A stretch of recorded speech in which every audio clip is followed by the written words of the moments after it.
साथियों, आज आपको ऐसी घटना का जिक्र पता चलेगा कि जब भारत ने अपने यहां परमाणु परीक्षण कर लिया था तो उस दौर में पाकिस्तान क्या कर रहा था। भारत किस प्रकार से पाकिस्तान की हर एक खबर को अपने पास रख रहा था। लेकिन भारत में एक ऐसा वाकया भी हुआ था जिसमें एक भारतीय प्रधानमंत्री की गलती ने हमारे कई खुफिया एजेंट्स की जान ले ली थी। आज का सेशन बेहद रोमांचकारी है। ऐसी ऐसी जानकारी आपको पता चलेंगी जिनसे संभवतया आप हैरानी में बीतने वाले हैं। आपको पता चलेगा कि भारत का एक प्रधानमंत्री ऐसा भी था जिसकी खुद के मूत्र को पीने की थेरेपी और उसको बताने की चाह ने भारत के कई रो एजेंट्स को मरवा दिया था। आज का सेशन बेहद संवेदनशील है, तो चलिए शुरुआत करते हैं। मेरे प्यारे साथियों, बात है उस दौर की जिस समय भारत परमाणु हथियार बना रहा था। परमाणु हथियार के दौर में पोखरण, आप में से और हम में से बहुतों को पता है कि 1998 के अंदर भारत द्वारा राजस्थान के पोखरण के अंदर परमाणु परीक्षण किया गया था। लेकिन क्या आपको पता है कि हम 1998 से पहले भी 1974 में परमाणु परीक्षण कर चुके थे, जिसे स्माइलिंग बुद्धा नाम दिया गया था। भारत के विभाजन के बाद जब भारत और पाकिस्तान बने थे, पाकिस्तान शुरुआती 10-20 साल तक तो भारत से भी तेज चलती हुई अर्थव्यवस्था था। अमेरिका पाकिस्तान का बड़ा मित्र हुआ करता था। हर चीज में यह चाहता था कि अगर कुछ करे तो पहले पाकिस्तान करे। आप सोचिए, 1974 में भारत ने स्माइलिंग बुद्धा नाम से परमाणु परीक्षण कर दिया, तो इससे पाकिस्तान के ऊपर क्या बीती होगी। और वो क्या बीती होगी ना, उसी को आज का यह सेशन समझा रहा है, क्योंकि हम लोग शतरंज की बिसात परमाणु कार्यक्रम के माध्यम से खेल रहे थे। मेरे प्यारे साथियों, भारत और पाकिस्तान के बीच में मची हथियारों की होड़ से पूरा दुनिया डरने लगा था, क्योंकि जब भारत ने स्माइलिंग बुद्धा नाम से परमाणु परीक्षण किया तो पाकिस्तान के मन में भी यह प्रश्न बना कि हम क्यों नहीं कर सकते। और तलाश थी उसे एक ऐसे आदमी की जो कि परमाणु बम बना सके, और उसे वो व्यक्ति मिला। कहां मिला, कैसे मिला, क्या किया, आज के सेशन में सब जानेंगे। जी हां साथियों, जिस व्यक्ति की हम बात कर रहे हैं उसका नाम है अब्दुल कादिर खान। जी हां साथियों, AQ खान नामक वो व्यक्ति जो पाकिस्तान के अंदर परमाणु कार्यक्रम का जनक जाना जाता है, जो पाकिस्तान के कहूता नामक स्थान पर पाकिस्तान का न्यूक्लियर प्रोग्राम चलाया, जिसको लेकर भारत ने ऑपरेशन कहूता चलाया।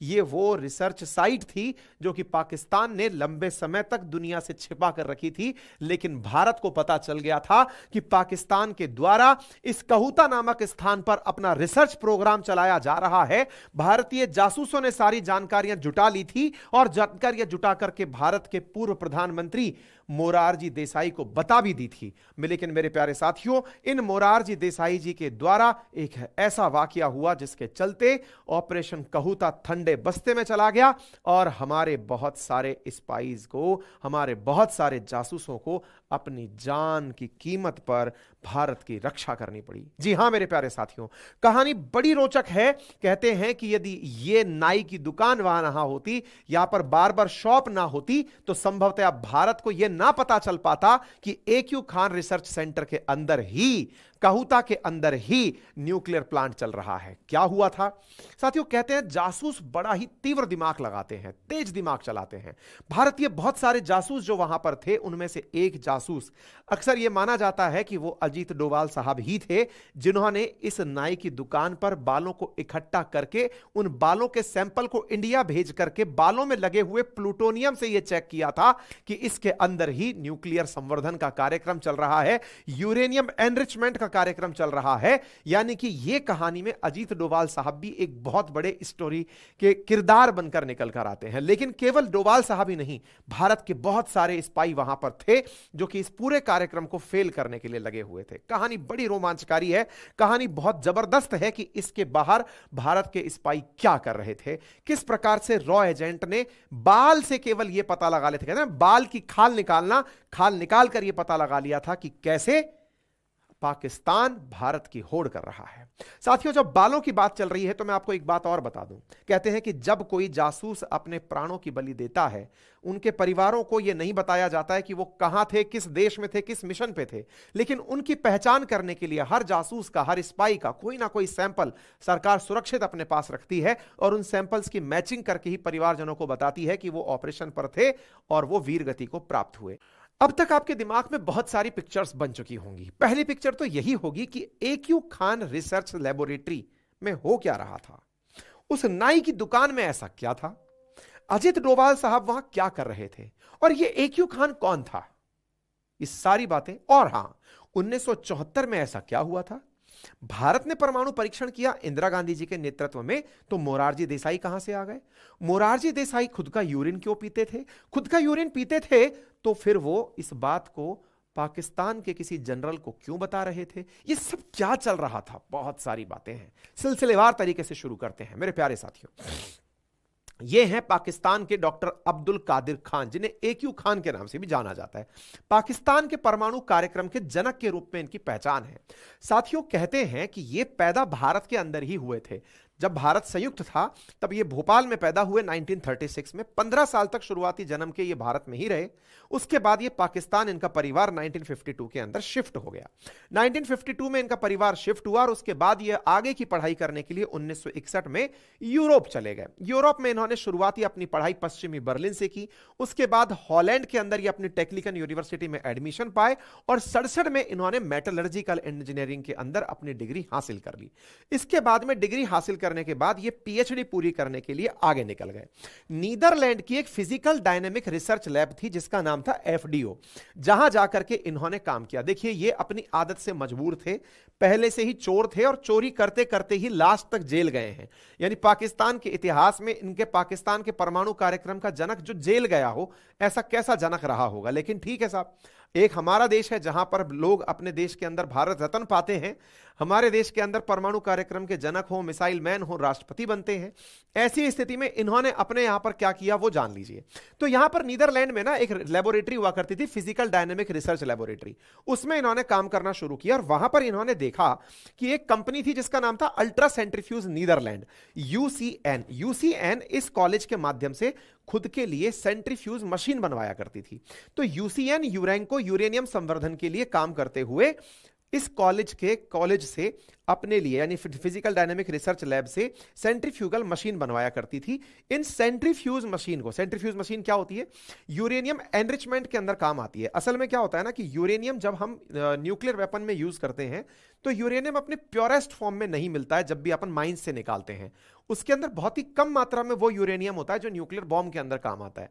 तो उस पूरे की पूरे ओर में से, पिच ब्लेंड में से उतना परसेंटेज निकालना जो कि न्यूक्लियर बॉम्ब के लिए जरूरी है, इस काम को करने के लिए जो मशीन चाहिए होती है ना, उसे सेंट्रीफ्यूज मशीन कहते हैं। वो कुछ इस प्रकार की दिखती है। सेंट्रीफ्यूज मशीन ही सबसे टिपिकल टास्क होता है एक न्यूक्लियर बॉम्ब के अंदर, क्योंकि न्यूक्लियर एनरिचमेंट अगर हो गया तो आप न्यूक्लियर बॉम्ब बना लेंगे, क्योंकि यूरेनियम का ही खेला है, बाकी बम में और कुछ नहीं रखा है।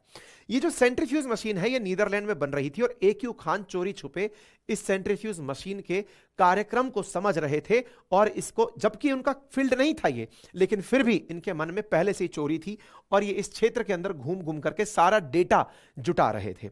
इस सेंट्रीफ्यूज सिलेंड्रिकल मशीन का ये पूरा कंसेप्ट सीख गए थे।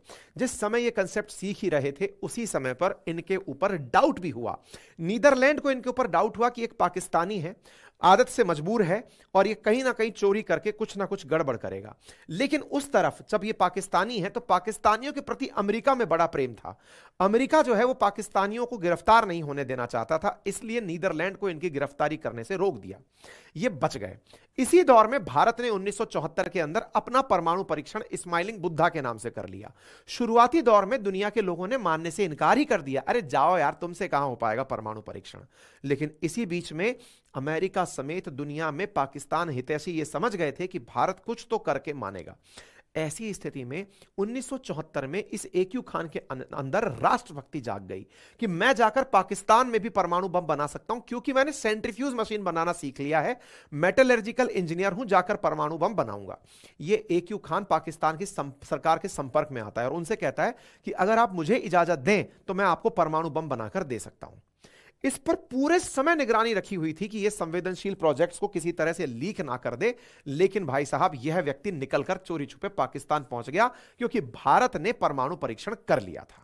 एक तरफ से यह भी कहा जाता है कि इसमें अमेरिका की सांठगांठ थी। अमेरिकी खुफिया विभाग ने दखल देकर के इसको गिरफ्तारी से बचते बचाते पाकिस्तान भिजवाया था। अब यह व्यक्ति पाकिस्तान पहुंचता है। पाकिस्तान पहुंच करके यहां की सारी टेक्निक यहां पर जो उस समय के राष्ट्रपति जुल्फिकार अली भुट्टो हुआ करते थे उनको बताता है कि देखिए, अगर भारत से आपको टक्कर लेनी है तो मैं आप लोगों को प्रॉपर तरीके से बता सकता हूं कि क्या किया जाए, किस प्रकार से भारत के साथ टक्कर ली जा सकती है। भुट्टो साहब को जाकर के ये पूरी जानकारी बक देता है कि साहब ऐसा ऐसा करिए, मैं आपको पूरी तरह से इनके कंपटीशन में लाकर खड़ा कर देता हूं। अब देखिए यहां पर कुछ मतलब ईयर को अब आप फोकस करिएगा। 1974 में भारत ने परमाणु परीक्षण किया तो ये बंदा निकल करके उधर से पाकिस्तान आ गया। पाकिस्तान इस समय बौखलाया हुआ था क्योंकि उसे चाहिए था किसी भी तरीके से कहीं से भी कोई टेक्निक आकर उसे दे दे कि ऐसे परमाणु बम बनता है। परमाणु बम बनाने के लिए इसने बकायदा परमाणु बम का जो शेल था वो चाइना से मंगा लिया था। ब्लूप्रिंट कैसे होता है वो दे दो, बोले मशीन बनाना यहां से सीख लिया, ब्लूप्रिंट वहां से, बोले अब तो हम बना लें, बस एक वैज्ञानिक चाहिए। अब ईयर पर ध्यान दीजिएगा, ये वो दौर था 1975 का जिस समय भारत में इमरजेंसी चल रही थी। 75-76 इमरजेंसी के दौरान संसद का कार्यकाल बढ़ा दिया गया था। इंदिरा गांधी जी सत्ता में थी लेकिन उनकी सत्ता का विरोध अपोजिशन जबरदस्त तरीके से कर रहा था। 76 के बाद इलेक्शन भारत में होते हैं और भारत में इंदिरा गांधी जी की सरकार गिर जाती है और जनता पार्टी की सरकार आती है। मोरारजी देसाई 1977 के अंदर प्रधानमंत्री बनकर आते हैं। समय भारत का उस समय पैरेलली ध्यान रखिए जिस समय पाकिस्तान के अंदर एक गजब लेवल का भारत से जलन मच रहा है कि इन्होंने परमाणु परीक्षण कर लिया, हम कैसे करें। इस बीच में 1976 के अंदर जब भारत में इमरजेंसी का काल चल रहा है तो यहां पर ये जो AQ खान नामक व्यक्ति है ये पाकिस्तान एटॉमिक एनर्जी कमीशन के लिए काम करना शुरू कर देता है और यहां के लोकल वैज्ञानिकों से झगड़ना शुरू कर देता है कि तुम्हें कुछ नहीं आता है। वैज्ञानिकों में आपसी झड़प के चलते हुए खुद PM भुट्टो बीच में आके बीच बचाव करते हैं और कहते हैं कि भाई इस AQ खान को ही काम करने दो, बाकी सब लोग हट जाओ, ये सब करके आप लोगों को दे देगा। भाई साहब इसी बीच में पाकिस्तान का हाथ चीन पकड़ लेता है और वो उसे 66 का जो उसने परमाणु परीक्षण किया था उसका ब्लूप्रिंट पकड़ा देता है कि देखो हमने ऐसे ऐसे ये प्रक्रिया फॉलो की थी जिससे हमने परमाणु बम बनाया था। अब देखो AQ खान अपने यहां से पूरी तरह से नीदरलैंड से चोरी करके सेंट्रीफ्यूज मशीन आ चुका है। पाकिस्तान के पास में चीन का मिला हुआ ब्लूप्रिंट मिल चुका है। भारत में क्या चल रहा है? भारत में इंदिरा गांधी जी की इमरजेंसी चल रही है। इमरजेंसी के दौरान अपनी सत्ता बचाना बड़ा चैलेंज है इंदिरा गांधी जी के लिए। सत्ता में विरोध है तो जनता पार्टी इलेक्शन में है। इंदिरा गांधी जी अब क्या कर रही है? देखिए Indira Gandhi ji was that iron lady जिन्होंने भारत के लिए पाकिस्तान के नाक में तो हमेशा दम करके रखा है। मतलब ये वो महिला हैं जिन्हें जब जब याद करोगे सम्मान से सर उठेगा।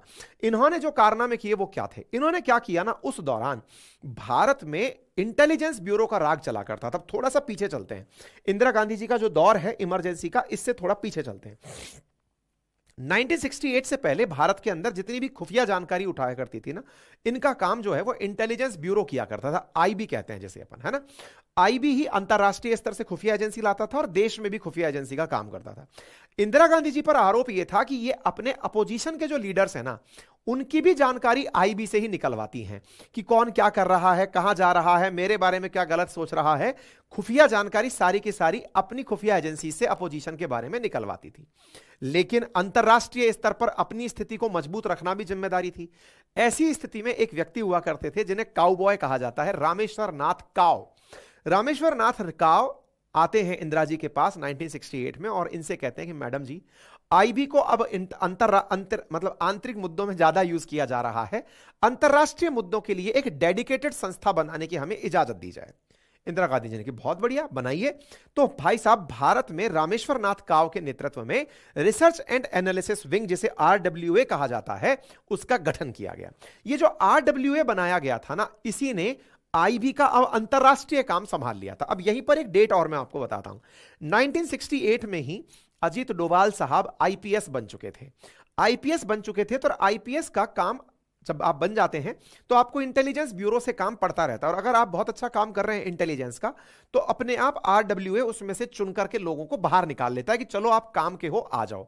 अब कभी भी खुफिया जानकारी में यह नहीं बताया जाता कौन व्यक्ति कब कहां से कहां था, लेकिन डोभाल साहब के बारे में यह कहा जाता है कि वो 5 से लेकर 7 साल तक IPS बनने के बाद पाकिस्तान में थे। इसका मतलब अब वो कौन सा दौर होगा, अवश्य संभावी है कि 1968 के तो बाद ही गए होंगे और 1968 के बाद से 77 के बीच में ही गए होंगे। क्यों?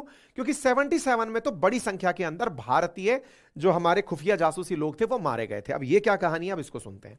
तो अब हुआ ये ना कि भारत ने 1974 के अंदर परमाणु बम का परीक्षण किया। अब RWA को यह काम दिया गया कि पाकिस्तान क्या हरकत कर रहा है इसकी जांच करे।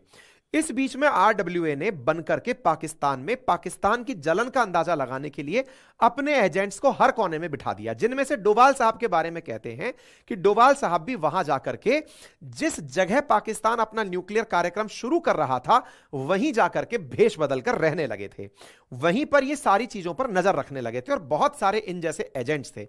ये डोभाल साहब की उस समय की तस्वीर है जब इन्हें सम्मानित किया जा रहा था। ठीक है साहब, अब थोड़ा भारत में, और ये स्थिति बड़ी इंटरेस्टिंग है, पिक्चर की तरह स्टोरी चल रही है, हालांकि इस पर पिक्चर भी बनी है, लेकिन फिलहाल के लिए आप इस कहानी को आगे सुनें। इस बीच में क्या होता है कि भारत के अंदर इमरजेंसी चल जाती है 1975-76, देश में सरकार बदल जाती है, सरकार बदलती है, इंदिरा गांधी जी की सरकार हटती है और 77 में किनकी सरकार आ जाती है? मोरारजी देसाई की सरकार आ जाती है। मोरारजी देसाई चूंकि इंदिरा जी से पीड़ित थे, प्रताड़ित थे, क्योंकि जनता पार्टी के सरकार के जितने भी नेता थे उन्हें इंदिरा जी ने उस समय जेल में भरकर रखा था और यह माना जाता था कि इंदिरा जी ने अपनी जितनी भी जांच एजेंसीज हैं इनका दुरुपयोग करके सारे अपोजिशन को जेल में टांग दिया था। इस चक्कर में जनता का अपोजिशन के साथ बड़ा सेंटिमेंट था, तो ऐसी स्थिति में अपोजिशन के साथ सेंटिमेंट था तो जनता पार्टी की सरकार बन गई। तो मोरारजी पूरी तरह से कांग्रेस के खिलाफ थे, बोले जो जांच एजेंसी है वो मेरे खिलाफ यूज में आई है, मैं बेटा जब पीएम बन गया तो एक एक को देख लूंगा। मोरारजी ने सही ढंग से देख लिया साहब, दिक्कत क्या कर दी अब मैं वो बताता हूं आपको। इस बीच में भारत की खुफिया एजेंसी आरडब्ल्यूए, जो कि अब केवल बाहर का काम कर रही थी, वो आकर के मोरारजी देसाई को आकर बताती है कि सर एक जानकारी है हमारे पास। बोले बताओ क्या जानकारी है? सर पाकिस्तान जो है वो हमारी होड़ में न्यूक्लियर बम बनाने का प्रयास कर रहा है और उसकी जानकारी हमारे पूरे एजेंट्स को है। मोरारजी देसाई को यह बात सुनकर अच्छा तो लगा कि हमारे एजेंट्स ने यह काम कर दिया है, लेकिन उनके मन में एक और भाव आ गया, क्या ये कहीं मुझे फंसाने का प्रयास तो नहीं कर रहे हैं? क्योंकि ये इंदिरा जी के विश्वस्त लोग हैं, ये काऊ बॉय जो है रामेश्वर नाथ काऊ जिसने आरडब्ल्यूए बनाया था, ये कहीं अपनी बातों में मुझे फंसाने का काम तो नहीं कर रहा है, मैं इसकी बात नहीं मानूंगा। ऐसी स्थिति में मोरारजी देसाई ने आरडब्ल्यूए का 40% तक बजट घटा दिया। बजट का मुसीबत क्या हुआ अब मैं आपको वो बताता हूं। भारत ने अपने एजेंट्स को इस तरह से, ये जो कहूटा कहूटा करके अपन जगह बता रहे हैं ना, रावलपिंडी के पास पाकिस्तान के पंजाब में, ये वो जगह है जहां पर ये लोग न्यूक्लियर प्लांट लगाकर बैठे थे। अपने जो एजेंट्स थे इन्होंने पाकिस्तान के एक वैज्ञानिक को जो उस रिसर्च लैब में काम कर रहा था उसे मना लिया कि तुझको $10 लाख देंगे, अंदर का सारा की सारा ब्लूप्रिंट हमें लाकर दे दे कि कहां पर क्या बन रहा है, क्या काम हो रहा है। वो व्यक्ति तैयार भी हो गया, लेकिन $10 लाख, उस समय 75 का डॉलर भी अगर था तो 7.5 करोड़ रुपए के आसपास की रकम थी। इतना पैसा हमारे जो एजेंट्स थे वो उस दौर में कैसे दे सकते थे? इसके लिए आवश्यकता थी देश की सरकार से परमिशन लेने की। परमिशन देने के लिए जब इनके पास पहुंचे, बोले मैं नहीं दूंगा पैसे बेटा, क्योंकि तुम लोगों का भरोसा नहीं है, हो सकता है तुम मेरे ही खिलाफ कॉन्स्पिरेसी कर रहे हो। प्रधानमंत्री को अपनी ही रिसर्च टीम पर विश्वास नहीं हुआ। अच्छा, मोरारजी देसाई उस समय एक और काम कर रहे थे, और वो क्या है? ये पाकिस्तान के साथ बड़ा ही मित्रवत व्यवहार कर रहे थे। बोले अब अपन लड़ना बंद करेंगे, एक नया इतिहास रचेंगे।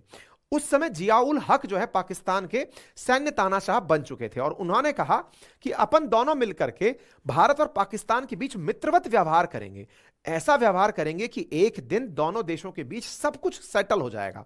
ये पीएम बनते ही पाकिस्तान के साथ मित्रता का हाथ बढ़ा दिया। आप इससे अंदाजा लगाइए कि पाकिस्तान ने इनके सम्मान में कि भाई ये आदमी बहुत बढ़िया है, पाकिस्तान का हितैषी है, पाकिस्तान के लिए बढ़िया काम करता है, ऐसी स्थिति में मोरारजी देसाई को बकायदा अपने देश के निशान पाकिस्तान, जो उनका एक तरह से भारत रत्न जैसा सम्मान है, उससे मोरारजी देसाई को सम्मानित किया था। आप इससे बात सोच सकते हैं कि मोरारजी देसाई की पाकिस्तान में क्या इमेज थी।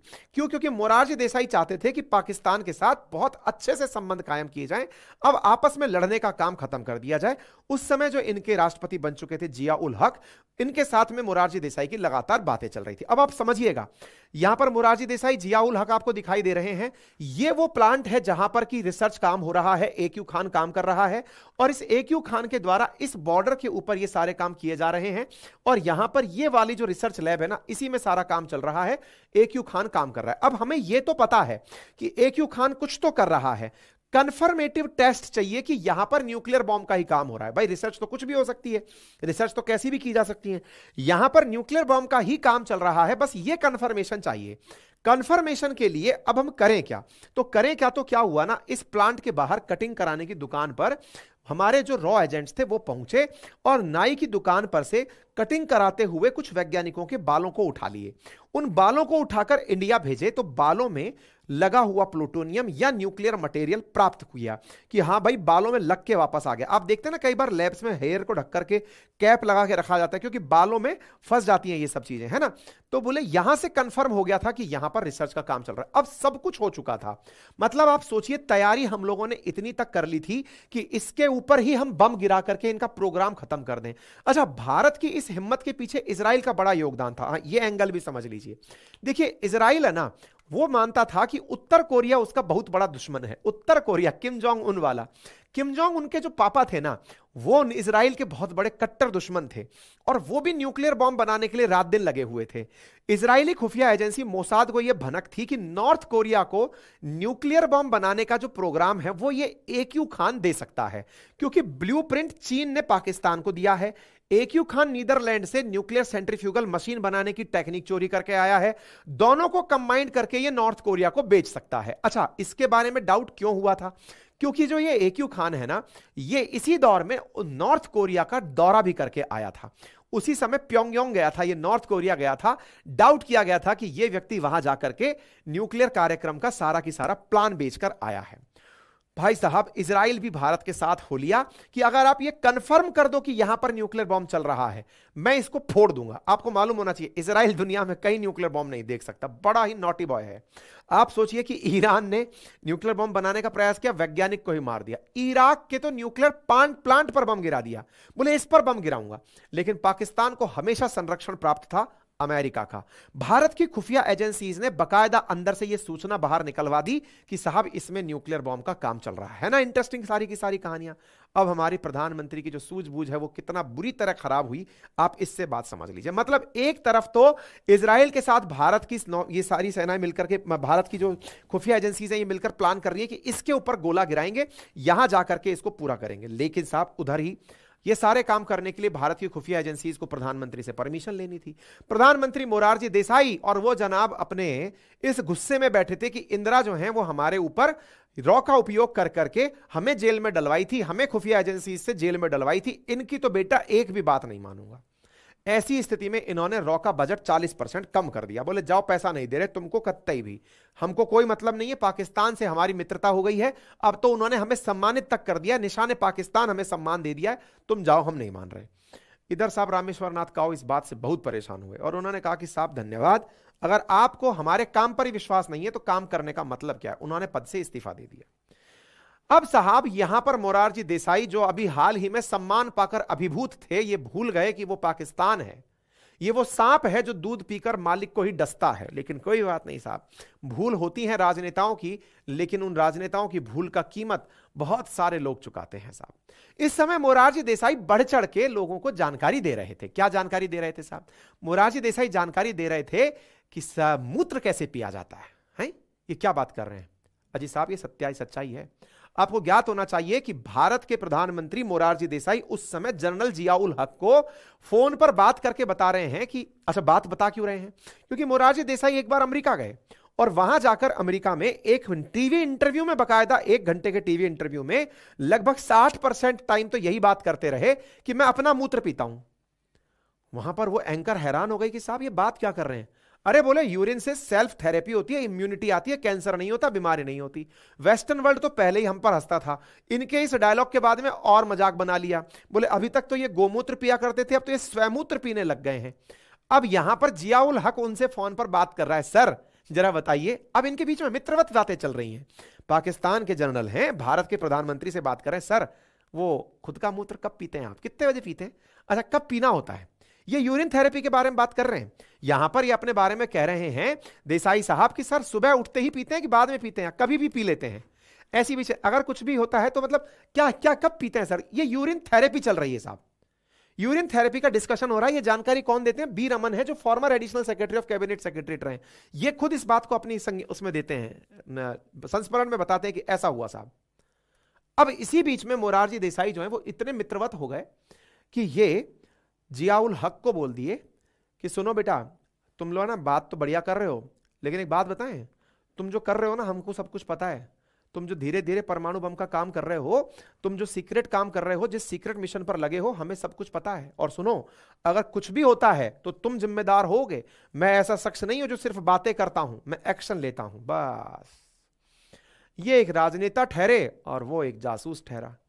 जियाउल हक केवल इस बात में, इस मैसेज से ये समझ गए और ठनक गए कि प्रधानमंत्री ने, भारत के ने एक लाइन बोली है कि तुम जो गुप्त मिशन चला रहे हो मुझे सब पता चल गया है।